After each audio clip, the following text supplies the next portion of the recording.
أقبلت بنت الحسب واخت النشامة، اسمها من صيت أهلها كاسبينه، افرشوا في دربها ورد وخزامة، بنت شيخ في المواقف ذاخرينه، اسمها شيخة كما الظبي العدامة، هامة الخفلات هي عقل وسكينة، قدرها غالي ولها كل احترامه، فارقة عن جيلها من وقت وحين.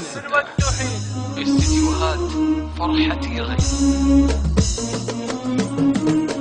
الآن فقط وحصريا. أقبلت بنت الحسب واخت النشامة، اسمها من صيت أهلها كاسبينه، افرشوا في دربها ورد ختامة، بنت شيخ في المواقف داخلينه. أقبلت بنت الحسب واخت النشامة، اسمها من صيت أهلها كاسبينه، افرشوا في دربها ورد ختامة، بنت شيخ في المواقف داخلينه. اسمها شيخة كما الظبي العدامة، هامة الخفرات هي عقل وسكينة، قدرها غالي لها كل احترامه، فارقة عن جيلها من وقت حين. اسمها شيخة كما الظبي العدامة، هامة الخفرات هي عقل وسكينة، قدرها غالي لها كل احترامه، فارقة عن جيلها من وقت حين. أقبلت بنت الحسب واخت النشامة، اسمها من صيت أهلها كاسبينه، افرشوا في دربها ورد ختامة، بنت شيخ في المواقف داخلينه.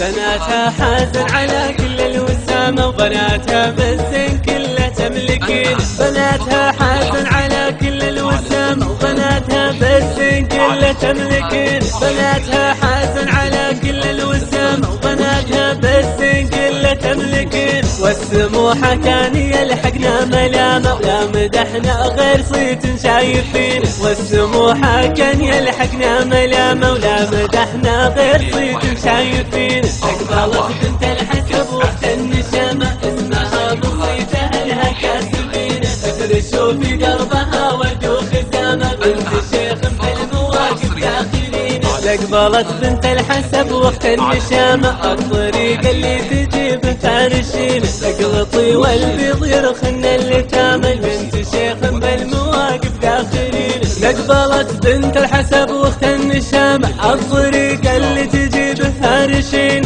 اقلطي والبيض يرخن اليتامى، بنت شيخ بالمواقف داخلين. أقبلت بنت الحسب واخت النشامة، اسمها من صيت أهلها كاسبينه، افرشوا في دربها ورد وختامة، بنت شيخ في المواقف داخلين. على استديوهات فرحتي غير.